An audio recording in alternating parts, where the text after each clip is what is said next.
A 5-year-old girl climbed into her father's car after school. He told her he had hurt mommy. What led to that moment started days earlier, with a hidden listening device, a 35th floor apartment, and a man with nearly 1 million followers who believed his entire life was being taken from him. This is the case of Ali Abulaban, San Diego, California, October 2021. Ali Abulaban, known online as Jinn Kid, was a rising TikTok personality, comedy skits, Scarface impressions, close to 1 million followers. On screen, he was entertaining. Off-screen, the marriage to his wife Anna was fracturing fast, and he was not handling it quietly. Anna, 28, had asked Ali to move out on October 18th. He checked into a hotel. 3 days later, while Anna was away from the apartment, Ali returned. He let himself in. He trashed the place. And before he left, he did something that would become the centerpiece of the prosecution's case. He installed a covert listening application onto his 5-year-old daughter's iPad. He could now hear everything happening inside Anna's apartment, remotely, in real time.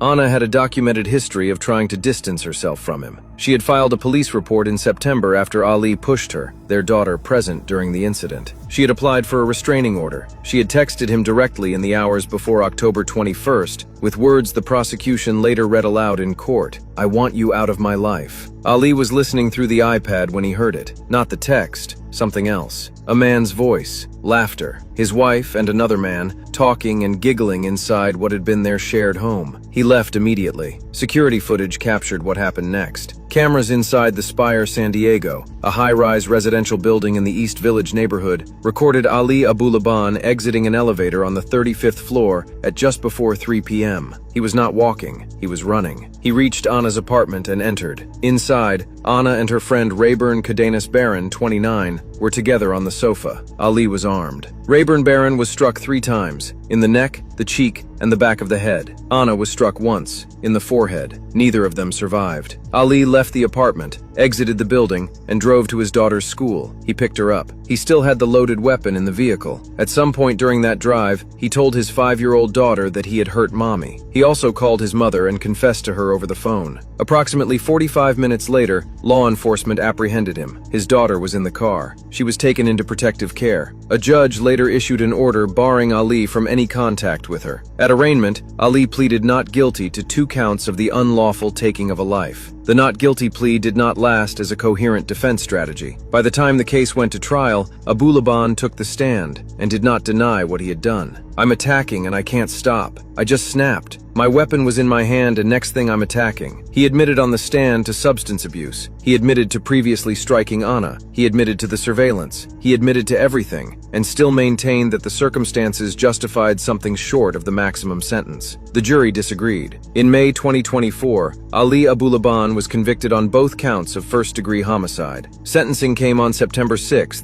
2024. Judge Jeffrey Frazier did not take long to characterize what he was looking at. He sentenced Abulaban to 2 consecutive life terms without the possibility of parole, plus an additional 50 years for weapon enhancement charges. The bottom line is you will die in prison. You will never be a free man. The courtroom erupted. Family members of both Anna and Rayburn had packed the gallery. The applause was immediate. Abulaban's response was to clap back at them, mockingly, mouthing an expletive toward the crowd. When Anna's sister delivered her victim impact statement, breaking down, screaming that she would have taken Anna and their daughter away had she known the full extent of the abuse, Abulaban engaged in a screaming exchange with her from the defendant's table. Ana Marie Abulaban was originally from the Philippines. Her family arranged for her remains to be returned home for burial. Rayburn Barron, described by his family as the glue of his household, someone who kept people close, was laid to rest in Mexico. The prosecution maintained throughout the trial that Barron was Anna's friend, not her lover. Ali had heard a man's voice through a device planted on his own child's tablet, drawn a conclusion, and acted on it within hours. There is one detail that has no clean resolution. During the trial, footage emerged from Ali's own TikTok archives, live streams, private recordings, videos he had chosen to post publicly. In one,